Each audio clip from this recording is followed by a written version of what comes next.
Me? Oh, can you speak, you're all alluding to it, but since you are quite the diverse group of members, can you speak to how you work together and how you maybe overcome or set aside some of the differences that you have on other issues to focus on this, to push it forward, maybe a discharge position, whatever it may be, but a little bit of behind the scenes, if you would.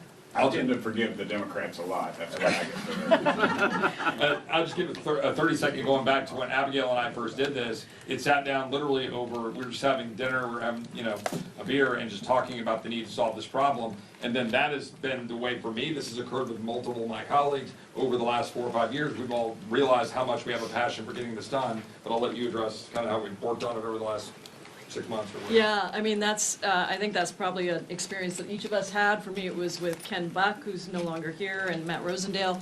But I think in this iteration, we started by looking at all the provisions that all the bills had and kind of identifying where were the places where we diverged, and started with some of those things. And so things like, do we allow qualified blind trust or not? This bill does not.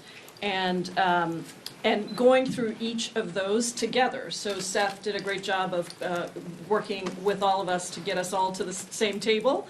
But then also we brought in, like I mentioned earlier, experts who said, have you thought about, who reviewed kind of the basic ideas we were playing with and said, have you thought about this loophole? Have you thought about this loophole? How do you handle this thing? And so we were able to also take into account some of the different pieces that maybe hadn't been in the bills. We also looked at the Senate bill and just kind of compared the two, because obviously the closer the two are, the better. But I've been in touch with Senator Kelly as well. He was just out in Seattle. We were talking about this. And I think that there's just a lot of interest. And the bigger the vote is in the House, we all know this, the bigger the vote is in the House, the better it is for the Senate, because it puts pressure on the Senate.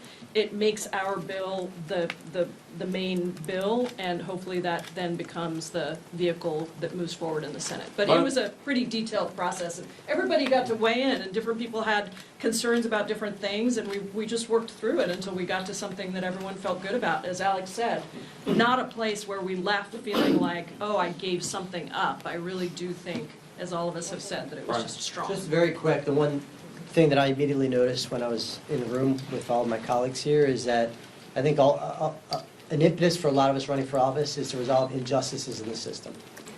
We have different perspectives on what that is. We all agree on this. And the disconnect between the public and this institution in terms of that gap in trust, this is a main, huge driver of that. So that was a common belief that all of us had. And I was really proud that this group came together. Last question.